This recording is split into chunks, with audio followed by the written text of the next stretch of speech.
What's up, CFO gang? It's your boy Jay Tuck. Real football fans, stand up. You're now tuned to CFO Sports. So if you are new, do us a huge favor, comment, like, subscribe somewhere down there, and be sure to turn on the notification bell to stay updated with all football content. Yo, I gotta thank everybody who tuned into the show last night between me and my guy Lord Brunson, Philadelphia Eagles content creator. He brings it, man. I love the guy, man. We are good friends. So a lot of people were like, yo, Tuck, y'all didn't go hard. Like, they wanted all the rah, man. But me and Brunson talk a lot, outside of everything, man. We text each other, we talk, we tweet, you know what I'm saying? And we have a mutual respect. So it wasn't going to be a lot of that, but we hope that everyone learned from yesterday's conversation and got to see things from both perspectives, from a Cowboys fan point of view and also an Eagles fan point of view. But ultimately, it'll get set on the field and we'll find out week 6 how it all unfolds, man. But salute to everybody. But he asked me an interesting question yesterday, and I had to really think about it. And he asked me, he's like, yo, Tuck, do you trust Mike McCarthy to be the coach that can lead the Dallas Cowboys to the Super Bowl? And I hesitated because initially, y'all know me, if you didn't follow this channel long enough, I like Mike McCarthy initially.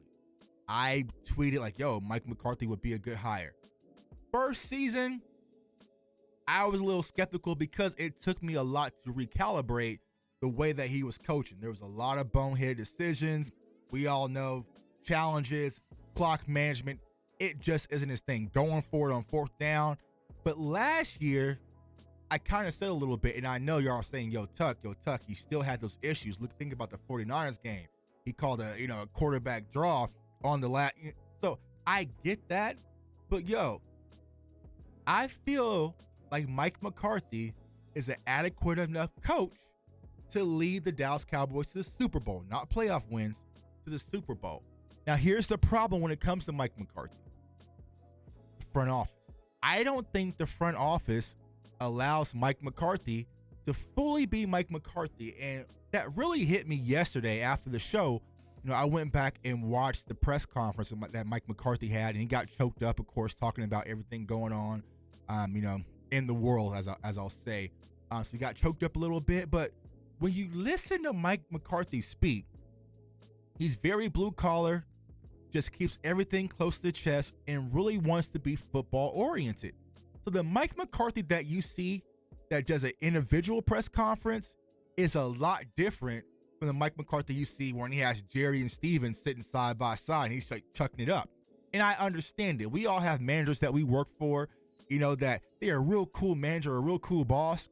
But then when their boss is in town and they're kind of observing, they tense up and they just not themselves. And so I feel like that's with Mike McCarthy. And I kind of find myself, y'all, don't freak out. I'm feeling okay. That was my anniversary. I got some things to do tonight with the wife. I feel like I'm rooting for Mike McCarthy this season. And I just feel like, from what he's done thus far in Dallas, granted, in the first season, he didn't have Dak Prescott. That changes a lot. 12-5 last year. Won the division, even though the playoffs did not end the way we would like for it to end. I feel like I'm pulling for Mike McCarthy this season. Now, he has a dark cloud over his shoulder, and we all know that. We all know what the rumble is going to be if he gets off to a slow start. Is he the guy? Is he not the guy? And the fact that even Dan Quinn had to have the conversation with Mike McCarthy like, yo, I'll leave if this is too much for you because we don't want it to overwhelm you because they're good friends. It says a lot about the organization, but I feel like Mike McCarthy's kind of being set up to fail this year, and so I'm rooting for him. So he can pivot, right? He can be like, you know what? They're trying to get me up out of here. They already eyeing Dan Quinn. They're eyeing Sean Payton. This is what it is. And he can kind of fold. But I think that Mike McCarthy is going to want to prove his worth, not only to the Dallas Cowboys, but to the NFL as well, because if he gets let go, I'm sure he's going to win another job elsewhere. So I think Mike McCarthy has a lot to prove, but I'm pulling for Mike McCarthy. Now, we don't have the best relationship, Mike. Don't make me regret this video. But hey, right now you got my support, but just find a way to get it done. I feel like Mike McCarthy really needs to leave his mark on this team, especially for this season. Other news, and I had this thought, y'all. Tyron Smith, he did not practice in OTAs, kind of had some back tightness. And I thought, are the Dallas Cowboys going about Tyler Smith, our rookie that we drafted in 24th pick from Tulsa, the right way? And I say this, I hope the Dallas Cowboys aren't just going into the mindset that he's going to be our left guard. He's going to be our left guard. I feel like Tyler Smith needs to also get reps at left tackle, which is the position he primarily played. He played tackle all through his years of college. He never played guard, right? So I feel like Tyler Smith needs to also get reps at left tackle just in case something happens with Tyron Smith. And think about this, y'all. If something happens with Tyron Smith, you can move Tyler over to the left tackle position and plug Connor McGovern right back at the left guard. I know y'all saying, Tuck, Connor McGovern struggled last year. But you got to understand this. Connor McGovern is a fighter. He's not going to give up easily. I think that when he started off at the right guard and at the transition, it was a little bit rough in the middle of the season, but now you give him a full off season to really prepare himself as a left guard. I feel like Connor McGovern is going to improve. So I would still like to have the position flex when it comes to Tyler Smith of him possibly playing left tackle. Now, I know we have Josh Ball. I know we have Matt Waletzko. They're starting to say like had a great few days of practice already, but still, I would like to consider Tyler Smith at left tackle if something was to happen with Tyron. And one thing I do like about this team, they on the weights, bro. This Cowboys team is on the weights. We saw CeeDee Lamb talking about he's getting some, he gained some weight. My guy Chauncey Golston said he put on 20 pounds of muscle. Like I said, whatever protein powder y'all taking out there in Dallas, give your boy a scoop. Give your boy a scoop or two. Demarcus Lawrence is saying he's in the best shape of his life. This is the first season in quite some time. He's not coming off of surgery or injury. So I like the mindset when it comes to this Cowboys team once again. And I think that's a testament to Mike McCarthy. You heard the story about Dak Prescott moving CeeDee Lamb's locker closer to him. CeeDee Lamb is going to be the number one wide receiver, and he wants to take on that responsibility. Now, Jerry talking, as usual, Jerry's talking a little bit, but you know how that goes. He's just going on with the show talking about we've upgraded over Amari Cooper, which y'all know me, how I feel. I love me some Coop, but I love me, CeeDee Lamb a lot more.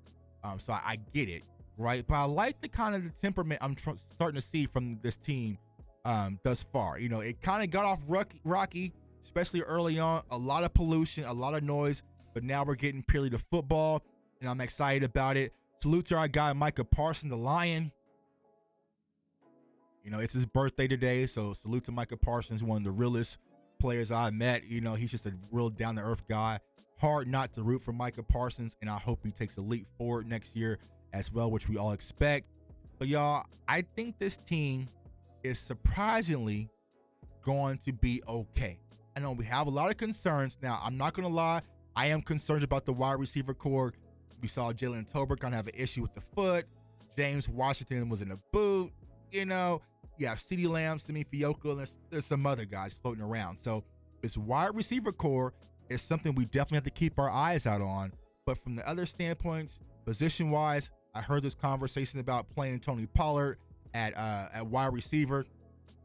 I told y'all I wasn't going to drop another video on that. But it looks like everything's kind of on the up and up. And here we go, y'all. We're getting ready for the season OTAs. Then we get to camp. And then it's on from there. So it's your boy J Tuck. Comment, like, subscribe. I appreciate all the new subscribers, the old subscriber, everyone who tunes in. I appreciate you guys. Like I said last night, if you did not catch last night's show, definitely tune in. I am going to repost that link down below. Gotta check it out. My guy Brunson and me went toe to toe. We talked our noise. We have context. That's what it's all about. I want everyone to stay safe. I cannot stress that enough. Stay safe, stay blessed, stay encouraged. Let me say that again. Stay blessed, stay safe, stay encouraged. We are going through some very tough times right now, but we got to keep a level head, keep focused, because our families, our support system needs us, and we got to stay strong some way, somehow. Band together as a family, as a community, as a society, and, you know, start letting everything divide us and have all this hate. Get this evil out your heart, man. So hopefully this world will start to change for the better. But you guys make me better, and hopefully I make you better, and I can bring some joy into your world, because you definitely do that for me, man. I want everyone to have a good one. I got to scramble. I got anniversary reservations, all that. The wife's calling. I got to go. Everyone have a good one. Peace.